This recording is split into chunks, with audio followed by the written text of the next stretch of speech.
Hey guys, welcome back and thanks for joining me today. Happy holidays to you and your family. As you can see, let's see, today is, I don't have my watch on. Today is December 13th, so we're approaching Christmas and everything. We got all the house decorated. My wife does a great job with that each year. So I finally passed my instrument check ride and that's awesome. I'm thrilled. It's of course been a crazy year with COVID and everything. I wasn't able to fly as often as I would like to. Wasn't able to kind of get this done as quickly as I would have liked to, but ultimately we got it done before year end, which was my goal, and so I'm very happy to have that behind me and able to continue my learning with IFR flying. So today we're going to be talking about the oral portion of the exam. And I'm not necessarily going to be going in like chronological. For the most part it is. I'm going to be going through it the way that that it happened, but my notes might be a little bit out of order because here's the thing. I took my initial check ride on November 9th, which was really cool because I took my private pilot check ride on March 9th, which was a Monday. And if you haven't seen that video yet, there are two parts to that. You can see them here. And so November 9th was also a Monday. So I was thinking, hey, Monday, the 9ths are great days for me to take check rides. That's gonna be great. So the weather was supposed to be great on this Monday, the 9th, and it was. However, because we live in the Pacific Northwest and specifically in the Willamette Valley, even though the skies were clear, we had a bunch of fog that come in and a bunch of really low clouds, and I wasn't able to actually get the flight portion done. So I got the oral portion done, I passed. I was like, that's a huge weight off my back, but we hung out for a little while to see if these low clouds would kind of clear because we didn't want, well, two things. One, my DPE wasn't actually IFR current. So I wasn't able to, my DP wasn't actually IFR current, so we had to do this check ride in VMC no matter what. There wasn't even the option to go into IMC. But beyond that, even though the skies were clear, those clouds were hanging out right around traffic pattern altitude, and it just would have made dodging them when I'm trying to do approaches way too difficult. So we made the decision, the very hard decision, to discontinue and wait for a day with better weather. So we did that, and ultimately it took me almost a month between weather and my DP scheduled to get to the flight portion. So I immediately after the oral portion was done, I took down all these notes, and it's been 6 weeks or so, well, almost, since I did this. So I'm gonna be going through and I'll try to keep it as in order as possible. All right, so first, of course, we show up to the check ride, we do all the paperwork and all that. That's great. We all know kind of how that goes. One of the first things we touched on were currency requirements. No big surprise there. We need to know what is required for you to be current to act as PIC in instrument conditions and on instrument flight plan. So the doing 6 approaches with course tracking and one hold over the past 6 months. He had me file a flight plan to Medford. We started talking about the weather and where I get my weather. I usually get my weather from a combination of ForeFlight and aviationweather.gov. In this case, I just pulled up ForeFlight and we started going through the weather briefing. We addressed TFRs. There was just one in the area, had been in the area for a long time for some of the protests downtown. We went over the prog charts. Very important to kind of know what all the things on the prog chart are, from fronts to high pressure systems, low pressure systems, and what that means for your flight or over the course of your flight. We talked about winds aloft and freezing levels and types of icing. Of course, that's always something that you're going to be concerned about with IFR flying. And so we talked about that winds aloft chart, freezing levels, and whether a day like the day that we were on for my check ride was a day that I personally would go up and make a flight to Medford. We talked about the different types of icing. So the Raim, clear, mixed, all that type of stuff. And what can be expected in icing. What effect does icing have on your plane? where would icing build first, or just in general, and what happens, what you can expect from the airplane when ice builds on those different surfaces.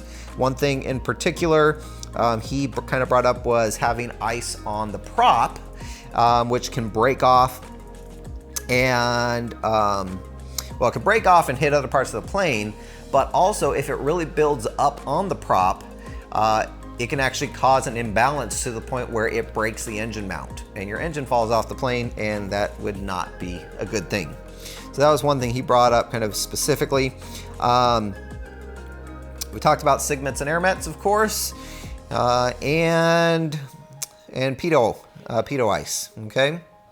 And then what happens when your pitot tube does ice over. I think everyone kind of knows this is one of the things you kind of learn in your private pilot training, but what happens when the front of it just gets iced over versus what happens when the drain hole and the front gets iced over both, as well as static ports. What happens if your static port gets iced over? Not just how to deal with those issues, whether it be an alternate source of static or using pitot heat, but also what you'd expect to see in the plane with your instruments when that happens. Also, the fuel vent could ice up. What happens if that happens? If the fuel vent ices up and there's not, it's not allowed to pull air in as fuel gets pulled out, basically you could have a fuel starvation instance where the engine's not getting that fuel. Talk about Metars from the airports.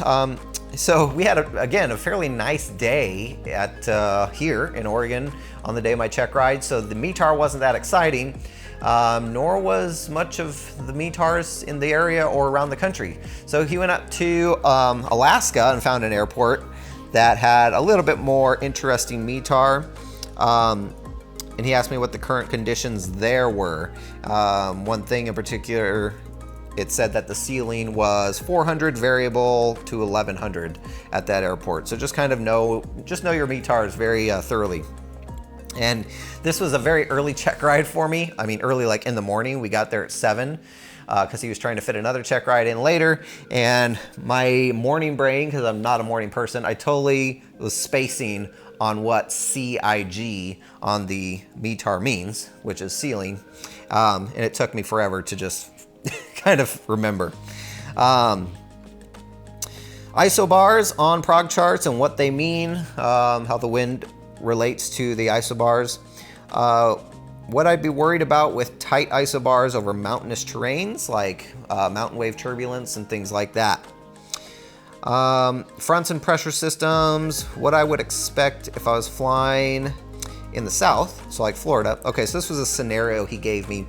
He asked me what I expect if I was flying in like the Florida area and a cold front was forecast to be coming down from the north over the Gulf.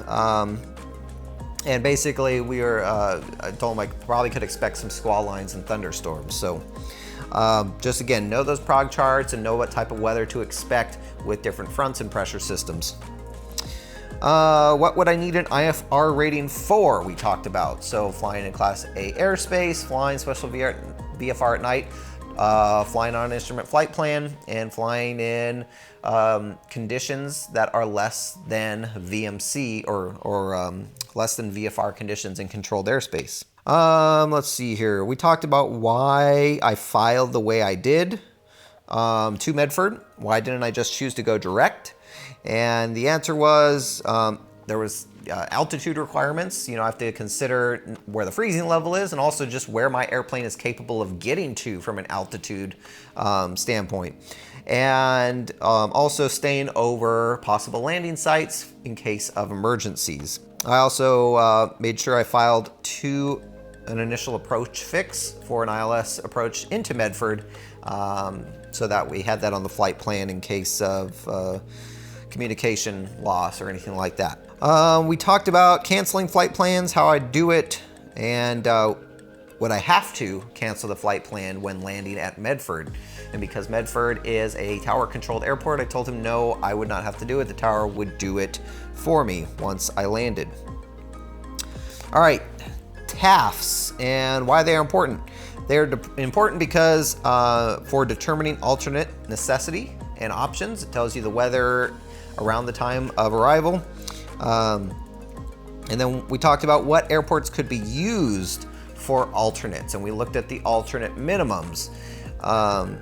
So it's very important, of course, know what airports can be used and what those minimums are to use certain airports for alternates. Let's see. Cruise performance for Eta calculation. So just knowing your airplane, knowing the charts, knowing true airspeed cruise, so you can figure out your ETA, and that gives you an estimated time of arrival, so you know what time periods you need to look at for your alternate minimums, and know if you need to file an alternate, and your fuel requirements for that flight. That was the next we talked about was fuel requirements and my personal minimums. He asked me a question: if you were to come and rip the GPS out of my plane and just put it into his, would it be legal? And I said no, specifically because it was kind of a weird question. Like, I didn't know if he meant like if he had an IA or an AP do it, would it be legal? Or, but no, he just said if I just took it out and put it in his by himself, would it be legal? I said no. Basically, what he was getting at is it does need to be approved for the aircraft that it's in, and of course you need the proper supplements, the GPS supplement in there. Flight planning scenario. So yeah, this was a good one. He asked me a flight planning scenario. He asked me if I was leaving Wenatchee Airport, which had, with these conditions, 2 statute mile visibility, smoke, haze, winds were 120 at 8, 35 degrees Celsius, and altimeter 29.85. How would I depart from Wenatchee? So what this gave me the opportunity to do is I had to look up Wenatchee. I had to look up the departure procedures for Wenatchee, and then compare that to my airplane performance under all of those special that circumstance.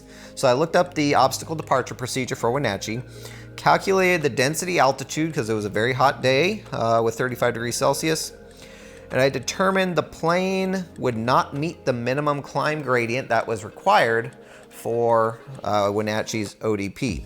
So we would have to ultimately wait for the smoke to clear, wait for cooler weather, or lower density altitude. Okay, so that was good because he kind of gave me that scenario. He didn't mention anything. All he said was how would you depart from there. So know your departure procedures, know where to find your airplane performance information in the owner's manual, and know how to put all those numbers together. All right, next thing we talked about was how the magnetic compass works, what errors are associated with it. So dip error, things like that. Do we have a vacuum system? In my particular plane, we did not. We had 2 G5s. So then he asked me how the G5s work. And I told him basically it uses sensors within the units to give me the information that it needs. And to any other electric gyro system, he asked me, is there any other gyro system basically in the plane? And the electronic turn coordinator is a gyro system. So let's see here. We talked about the low route chart, airways, crossing altitudes, AROCA, MEA, MOCA, what the color of the airports mean, the green airports versus the brown airports versus the blue airports, and VORs and their types. So this is one area that I did get caught up on. This was the one area probably that got me caught up the most, was VORs and their types. And it's not that I didn't know it. I don't know what it was. Maybe it was early morning. Maybe it was just I hadn't reviewed it in a while, but the information wasn't coming to me. So VOR types, the low, high, and terminal, and service volumes. What service volumes are and what they are for a given type of VOR at different altitudes. So make sure you know that stuff. Again, guys, this is just how my particular check ride went with my particular examiner. Your check ride could be completely different, but the information itself at its core is going to be the same. So make sure you know the different types of VORs and what the service volumes are. We talked about crossing points on airways. We talked about the T at the end of airways, basically the fact that the altitude is changing, the MEA is changing. And know what your chart supplement is, how to use it. Basically, it's going to have all the information like about the type of VORs that you're seeing. And make sure you have all that stuff. If you're using an EFB like an iPad, make sure you have all of that stuff downloaded in your iPad for your Checkride. You shouldn't have to go and look for the chart supplement or download it. It should already be there. All right, approach plates. We talked about what's the minimum altitude for the approach, DA versus MDAs. Would we have to do a procedure turn it from a given point? We talked about that. How would we enter the procedure term? So he talked about what the little d was on the airport diagram. And honestly, it's one of those things I still don't quite understand, but I did know that it just basically meant there was more information on runway length in the AFD than what is depicted there. Alternate minimums we talked about, takeoff minimums. If we are vectored, do we need to do a procedure turn? So no, typically you won't need to do a procedure turn if you're being vectored.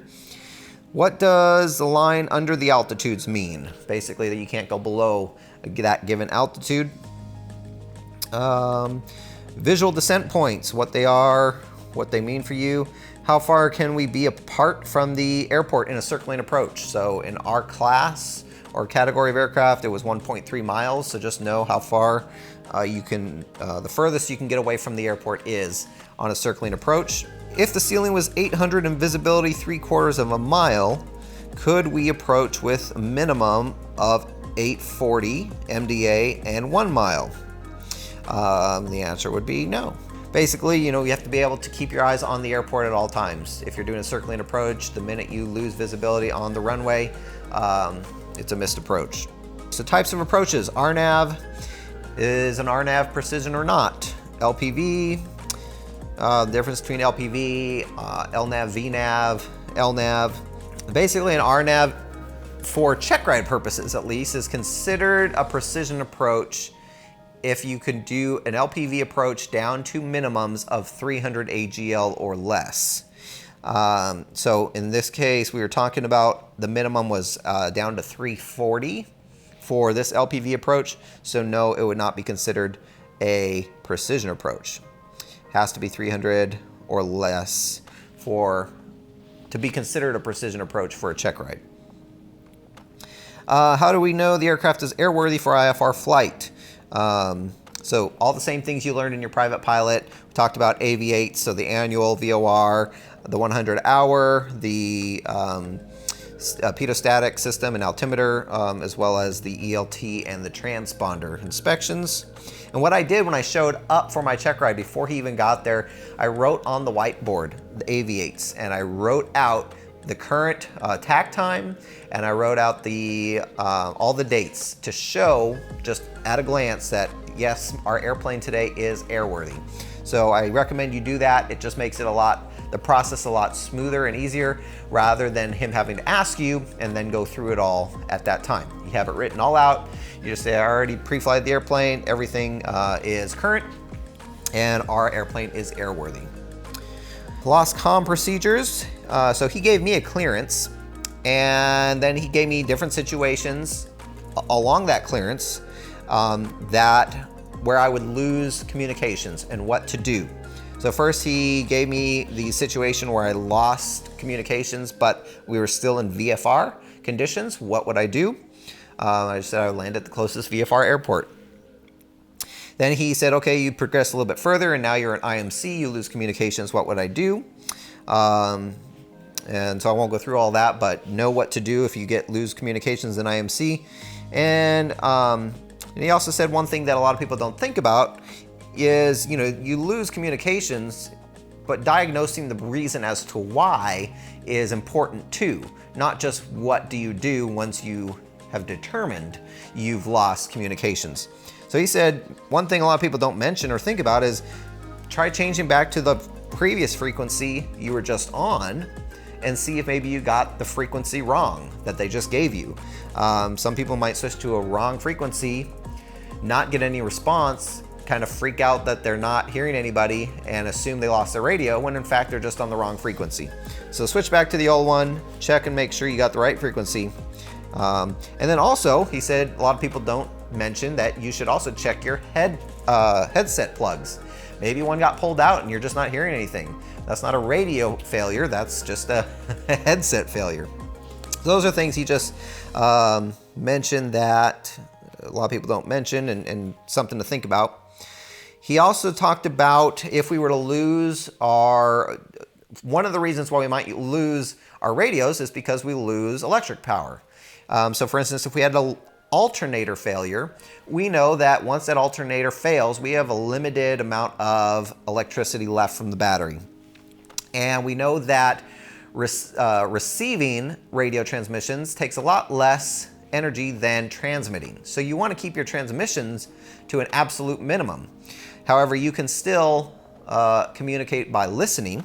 So he mentioned to me that one thing you can do is, and I think this is all mentioned after we had concluded for the day, because he can't talk about this stuff during the check ride, but he mentioned that if you lose an alternator, squawk 7700 first, because it is an emergency, and wait for them to ask you, because they will come on the radio and be like, hey, Cessna 65813, is everything okay? Once they ask you about it, then just change the squawk to 7600 to tell them that you have communication failure and you can't transmit. So I thought that was interesting and helpful as well. And then of course, WAS and Raim. This is another part that just got me, I got stuck on. I studied WAS and Raim a lot, but I just never understood it really. And honestly, I still don't. I mean, I do. WAS more than Raim, but just make sure you're able to explain what WAS and Raim is and why, what it's used for, why it's important. Okay, I think I covered, again, that was very segmented and not necessarily exactly the way we went through everything, but we finished the oral portion. We did go out and pre-flight the plane. During the pre-flight, we went over the whole pre-flight process with a checklist. I just talked him through everything I was looking at, and was sure to check the antennas for rust or frost. It was a frosty morning, so we needed to make sure the plane didn't have any frost on it. He didn't say anything the whole time until the end, and then said, once I got through, he's just like, okay, so there's certain documents we should have in the plane, right? And I said, yep, and I showed him the airworthiness, registration, weight and balance, POH, all that good stuff. And that was it for the pre-flight. And unfortunately, we discontinued from there because we couldn't go and do the flight portion. So I hope that was helpful, guys. Please leave any questions you have down in the comments. I will be putting out the video for the flight portion next, so please subscribe if you haven't. Really would appreciate it. And that way you are notified. Make sure you hit that little bell icon so you're notified when I do post that video on the flight portion coming soon. In the meantime, guys, have a great holiday season, and we will see you next time. Till then, resume your own navigation. See you guys.